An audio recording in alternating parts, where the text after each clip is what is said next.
Shalom saudara terkasih di dalam Tuhan Yesus. Pada kesempatan yang indah di pagi hari ini kita sama-sama akan merenungkan kebenaran firman Tuhan. Karena itu mari kita berdoa sebelum kita merenungkan kebenaran firman Tuhan. Selamat pagi Bapa, terima kasih karena kami diberikan kesempatan untuk beristirahat dan bangun di pagi hari ini. Pagi ini kami akan merenungkan kebenaran firman Tuhan. Kiranya Allah Roh Kudus menerangi hati dan pikiran kami agar kami dapat mengerti kebenaran firman-Mu. Di dalam nama Tuhan Yesus kami berdoa. Amin.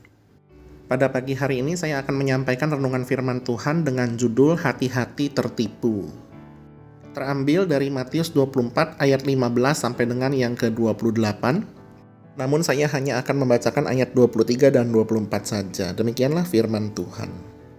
Pada waktu itu jika orang berkata kepada kamu, lihat Mesias ada di sini atau Mesias ada di sana, jangan kamu percaya. Sebab Mesias-Mesias palsu dan nabi-nabi palsu akan muncul dan mereka akan mengadakan tanda-tanda yang dahsyat dan mujizat-mujizat.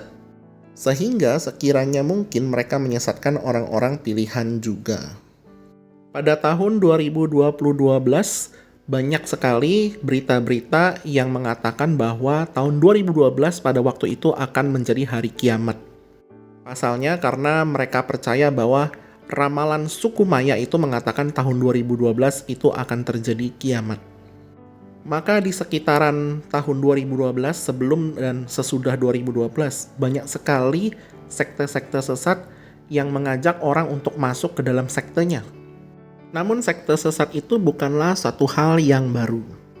Ada satu aliran yang menamai dirinya People's Temple itu mengajak umatnya untuk bunuh diri ramai-ramai. Dan jumlah orang yang ikut bunuh diri di People's Temple itu tidak main-main. Jumlahnya ada 909 jiwa.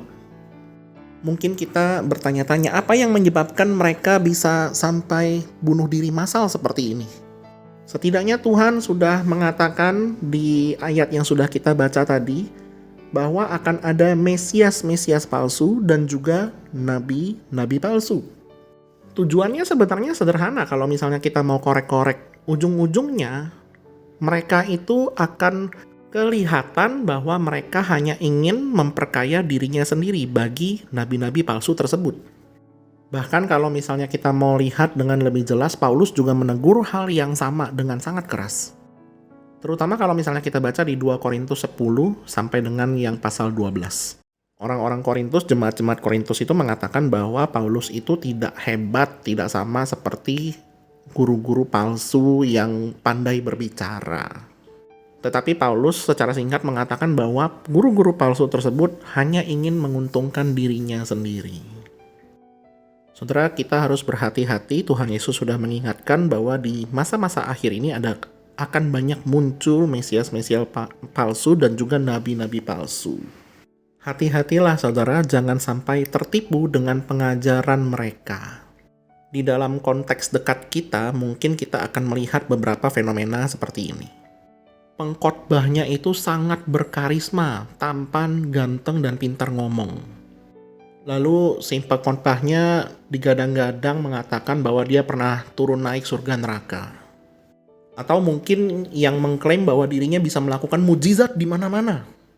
Tetapi ujung-ujungnya mereka juga akan mengatakan bahwa kita harus memberi persembahan supaya kita menerima balik persembahan yang kita berikan itu 100 sampai 1000 kali lipat. Biasanya fenomena ini akan diikuti dengan fenomena yang lain. Orang-orang yang mungkin hadir di gereja tersebut mungkin akan lebih terpukau, terkagum-kagum kepada si pengkhotbah daripada Kristus yang dikhotbahkan. Tuhan Yesus memperingatkan di ayat 24 bahwa Mesias-Mesias palsu dan nabi-nabi palsu tersebut akan mengadakan mujizat-mujizat palsu dan juga sekiranya mungkin mereka akan menyesatkan orang-orang pilihan juga. Berhati-hatilah saudara supaya jangan sampai kita tertipu akan hal ini. Saya melihat bahwa fenomena belakangan ini di antara jemaat mungkin ada yang tidak suka dengan, tidak bersyukur saya ralat dengan gereja lokal yang ada di tempatnya masing-masing. Kita perlu mendoakan gereja kita perlu mendoakan hamba Tuhan kita perlu mendoakan majelis kita, pelayan-pelayan yang melayani di gereja kita. kita perlu mendoakan mereka semua. Terlebih lagi yang paling penting adalah kita juga perlu membangun kerohanian kita masing-masing.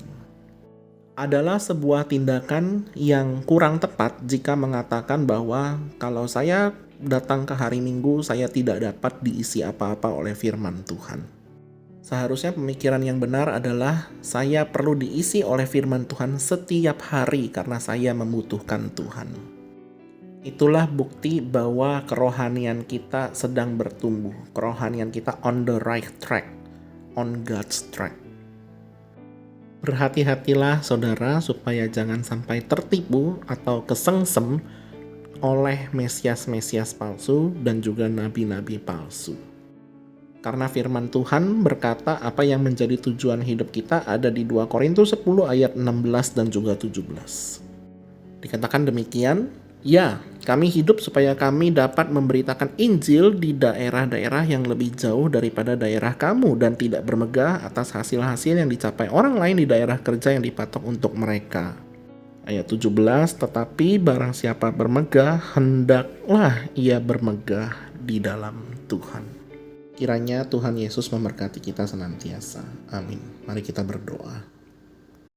Terima kasih Tuhan untuk firman-Mu yang terus memberikan kekuatan bagi kami. Ajarkan kami yang lemah ini agar kami dapat waspada terhadap mesias-mesias palsu dan juga nabi-nabi palsu. Ajarkan kami untuk boleh dapat bersyukur dan terus mendoakan gereja dan juga pemimpin-pemimpin gereja yang ada di tempat kami masing-masing. Terima kasih Tuhan, di dalam nama Tuhan Yesus kami berdoa. Amin.